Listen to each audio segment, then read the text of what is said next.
सूबे बिहार में सियासी घमासान चरम पर पहुंच चुका है। पीएम मोदी ने समस्तीपुर के दूधपुरा में हुंकार भरी। उन्होंने लोगों से अपने मोबाइल की लाइट जलाने को कहा, जिसके बाद उन्होंने पूछा, इतनी रोशनी में भी आपको लालटेन की जरूरत है क्या? प्रधानमंत्री ने कहा, दोस्तों पूरा देश देख रहा है, लोगों को लालटेन की जरूरत नहीं है। इस हर घर तक सस्ता इंटरनेट पहुंचाने का दावा किया। उन्होंने कहा कि दूसरे देशों में 1 GB डेटा 100-150 रुपये में आता है, लेकिन इस चाय वाले ने 1 GB डेटा को 1 कप चाय से ज़्यादा महंगा नहीं होने दिया। पीएम मोदी ने कहा कि नई रफ्तार से बिहार चलेगा, फिर आएगी एनडीए की सरकार। उन्होंने तंज कसा कि जंगल राज वालों को बिहार दूर रखेगा। उन्होंने कांग्रेस और आरजेडी पर करारा हमला बोला। पीएम मोदी ने कहा कि हजारों करोड़ के घोटालों में ये जमानत पर चल रहे हैं। चोरी की आदत ऐसी है कि अब जननायक की उपाधि की चोरी कर रहे हैं।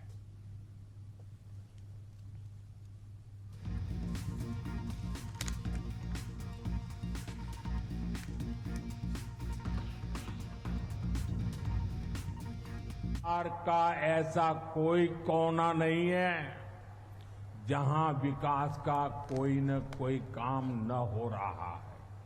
आप किसी भी दिशा में 50-100 किलोमीटर चले जाइए, आपको केंद्र सरकार या तो राज्य सरकार द्वारा कोई न कोई विकास का काम चलता हुआ दिखाई देगा। साथियों, एनडीए सरकार सड़क, बिजली, पानी, इंटरनेट, गैस कनेक्शन, इनको सिर्फ सुविधा नहीं मानती, ये सशक्तिकरण के, समृद्धि के भी माध्यम है। इनसे श्रमिकों को, इंजीनियरिंग को, मैकेनिक को, ऑटो रिक्शा, ट्रक, टैक्सी चलाने वाले को रोजगार मिलता है। किसान की, पशुपालक की उपज सही समय पर बड़े बाजार तक पहुंच पाती है और इसलिए बीते 10-11 वर्षों से ऐसे इंफ्रास्ट्रक्चर पर अभूतपूर्व निवेश किया जा रहा है। मैं आपको एक आंकड़ा देता हूं, लेकिन आप याद रखोगे क्या? मैं एक आंकड़ा देता हूं, आप याद रखोगे? जरा मुझे जोर से बताइए, आप याद रखोगे? इधर आप याद रखोगे? इतनी बड़ी माताएं आई हैं, आप याद रखोगे? कांग्रेस के समय में बिहार को जितना पैसा मिला था, उससे 3 गुना ज्यादा पैसा भाजपा एनडीए की सरकार ने बिहार के विकास के लिए दिया है। 3 गुना ज्यादा। जरा अपना मोबाइल फोन बाहर निकालिए और अपना मोबाइल फोन निकाल कर उसकी लाइट चालू कीजिए, उसकी लाइट जलाइए जरा सबके सब। जिनके पास मोबाइल है वो जरा अपनी लाइट जलाएं। जिसके पास मोबाइल है, अच्छा आपका लाइट जल रहा है। अब आप मुझे एक बात बताइए, जब इतनी लाइट है, हर एक के हाथ में लाइट है, तो लालटेन चाहिए क्या?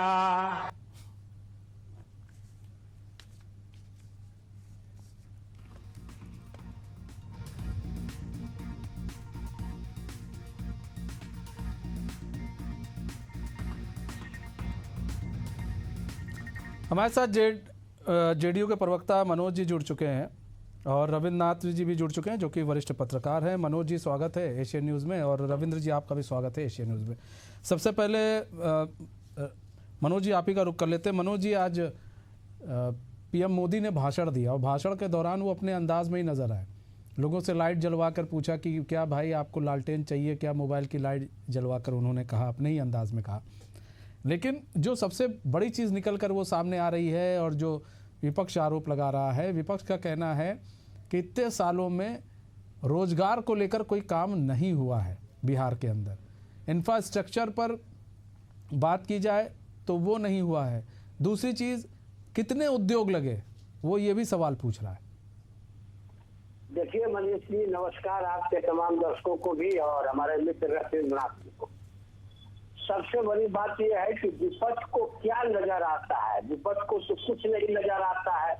रोजगार की जहाँ तक बात है, इसलिए हाईवे बन रहे हैं, इसलिए मेट्रो बन रहे हैं, इतनी नई रेल लाइन बन रही है, तो वहाँ क्या दिल्ली से लोग आके ये बना रहे हैं कि बिहार के लोग ही बना रहे हैं। कई बोटलिंग प्लांट खुला, बिहटा में साइकिल की फैक्ट्री खुली, उसमें कौन काम कर रहे हैं। इतने इंजीनियरिंग कॉलेज खुले, इतने मेडिकल कॉलेज नए खुले, वहाँ कौन लोग काम कर रहे हैं। बिहार के ही लोग काम कर रहे हैं ना मनीष जी। आप, मैं ये मानता हूँ कि हमने उतनी बड़ी संख्या में कोई हम उद्योग धंधे नहीं लगाए, लेकिन आज बिहार के कई प्रमुख शहरों में चले जाइए तो आपको ओला के रूप में, उबेर के रूप में हमारे कई नौजवान, कई लोग अपनी रोजी रोटी पूरी तरह से चला रहे हैं। तो ये उद्योग नहीं है, ये डकैती है क्या। उनके नजर में रोजगार का क्या मायने है कि जमीन ले लो और नौकरी दे दो। ये उनके नजर में अगर रोजगार का है तो माफ कीजिएगा, बिहार की वर्तमान सरकार उस। देखिए मनोज भाई एक ये तो लोग कहते हैं ना, जैसे आपने भी, चलिए अच्छी बात है कि आपने मान भी लिया।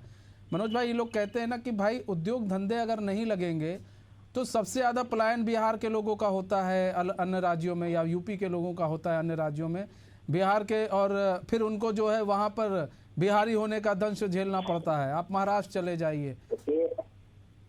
मनीष जी, मैं आपकी बातों से मैं इनकार नहीं कर रहा हूँ, लगनी चाहिए उद्योग धंधे, उसी के हिसाब से अभी चल रहा है। कई कंपनियों के साथ MOU हुई है कि उसमें इतने % लोग आपको बिहारी को रखना होगा। ये भी तो एक रोजगार की दिशा में न है। आज यहाँ 1 रुपए में हमने जयप्रकाश मेदांता हॉस्पिटल को दिया जमीन, आज वहाँ पर आप देख लीजिए जाकर कि 10,000 से ऊपर लोग वहाँ बिहारी काम कर रहे हैं। पारस में जाकर देख लीजिए कि 10,000 से ज्यादा लोग काम कर रहे हैं। दिल्ली उल्ली में काम करने वाले लोग यहाँ वापस आ रहे हैं, तो रोजगार की दिशा में बढ़ रहे हैं। अब हम, आपकी बात को मैं स्वीकार किया पहले ही, अब हम उद्योग धंधे की दिशा में बढ़ रहे हैं। ठीक है मनोज भाई, बने रहिएगा। रविंद्रनाथ जी भी जुड़े हुए हैं, वरिष्ठ पत्रकार है। रविंद्रनाथ जी, यहाँ पर देखिए मनोज लाल जी ने बड़े साफ गोई से मान लिया कि भाई वहाँ पर देखिए, यहाँ पर रोजगार की बात करें तो हम तो दे तो रहे हैं, लेकिन अगर आप बात करेंगे उद्योग धंधे की तो नहीं लग पाए, जितने लगने चाहिए थे नहीं लग पाए, उनका भी कहना। लेकिन कह रहे हैं अब हम उसी दिशा में काम कर रहे हैं, उसी दिशा में हम आगे बढ़ रहे हैं।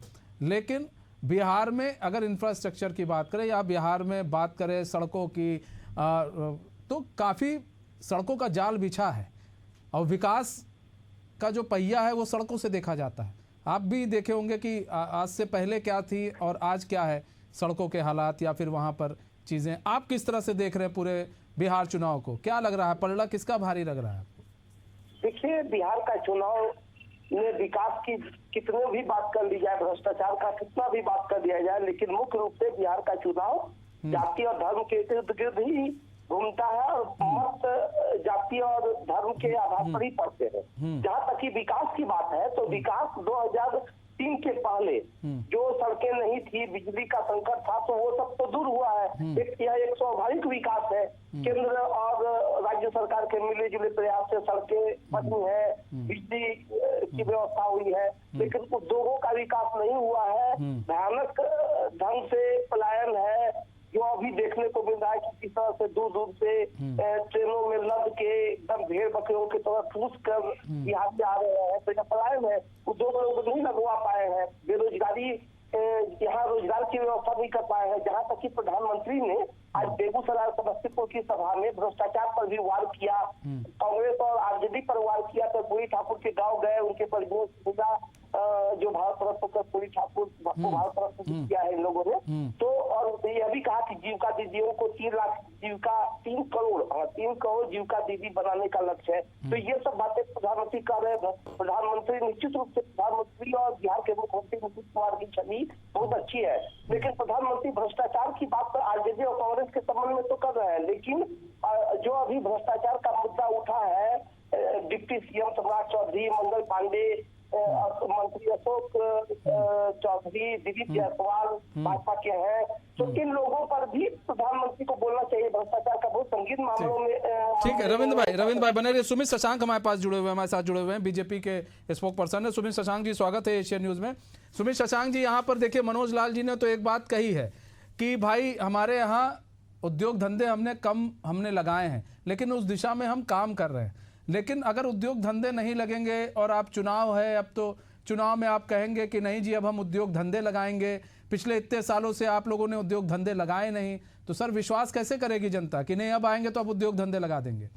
मनीष वर्मा जी, विगत 5 वर्ष पहले ठीक इसी समय में मैंने देश नहीं दुनिया के एक प्रतिष्ठित चैनल को मैंने अपना बयान दिया था कि लघु एवं कुटीर उद्योग के लिए लगातार हम काम करने वाले हैं, और विगत 5 वर्षों में लघु एवं कुटीर उद्योग को समृद्ध करने के लिए हमने काम किया। आज महिला हाट योजना, जिसके तहत आप देखिए कि महिलाओं की उद्यमशीलता को निखारने के लिए महिलाओं का हाट लगता है और महिलाएं जो है वहां अपनी बनाई हुई चीजों को वहां पर बेचती हैं। ये लघु एवं कुटीर उद्योग के तहत आता है। बोकारो हमारे पास था, टाटा हमारे पास था, लेकिन बिहार के बंटवारे को सीने पर पत्थर रख के हमने स्वीकार किया लालू जी के काल में, और उसके बाद 13% रेवेन्यू जो है वो बिहार से मात्र जनरेट होती थी, 87% झारखंड से जनरेट होती थी। आज झारखंड के बजट से 3 गुना ज्यादा बड़ा बजट बिहार का है। ये किसके नेतृत्व में हुआ? क्या ये लालू जी के नेतृत्व में हुआ या नीतीश कुमार जी के नेतृत्व में हुआ? लेकिन एक बड़े उद्योग धंधे का नाम भी तो बता दीजिए, जो बड़ा उद्योग धंधा हो आप लोगों ने इस बीच लगवाया हो 5 सालों में। बता रहा हूँ मनीष वर्मा जी, मैंने लघु एवं कुटीर उद्योग की बात की है, मैंने हेवी इंडस्ट्रीज की बात नहीं की है। क्यों नहीं की है सुमित शशांक जी? इसलिए नहीं की है क्योंकि हेवी इंडस्ट्री हुआ ही नहीं है सर। मनीष जी, इसलिए नहीं हुआ है क्योंकि लघु एवं कुटीर उद्योग को समृद्ध करने के लिए हमने काम किया है, और 50,000 करोड़ रुपया हमने लघु और कुटीर उद्योग से आप कितना रोक पाएंगे पलायन, या फिर रिवर्स पलायन कितना करवा पाएंगे और पलायन कितना रोक पाएंगे? मनीष वर्मा जी, लघु एवं कुटीर उद्योग से ही पलायन रुका है। लालू जी के गुंडा राज में पलायन नहीं रुका था, जिस समय सवर्णों का नरसंहार हो जाता था और महिलाओं का बलात्कार होने के बाद लालू यादव अपने घर पे पंचायती करवाते थे। सुमित शशांक जी, एक बार जाकर रेलवे स्टेशन पर जाइएगा और एक बार देखिए, वहाँ पर युवाओं से भी बात कीजिएगा, आपको पता चलेगा कि पलायन किस कदर अभी भी है। ऐसा नहीं है, चीजें सुधरी नहीं है। मनीष वर्मा जी, बिहार के किसी भी कोने में सुमित शशांक का नाम लेके आप पूछ लीजिएगा कि बिहार के युवाओं के साथ सुमित शशांक की कनेक्टिविटी क्या है। ठीक है, सेवा का ठीक है सुमित शशांक जी, समय कम है। मनोज लाल दास जी, बहुत बहुत धन्यवाद। रविंद्र जी, आपका भी बहुत बहुत धन्यवाद हमारे साथ जुड़ने के लिए और अपना बहुमूल्य समय देने के लिए।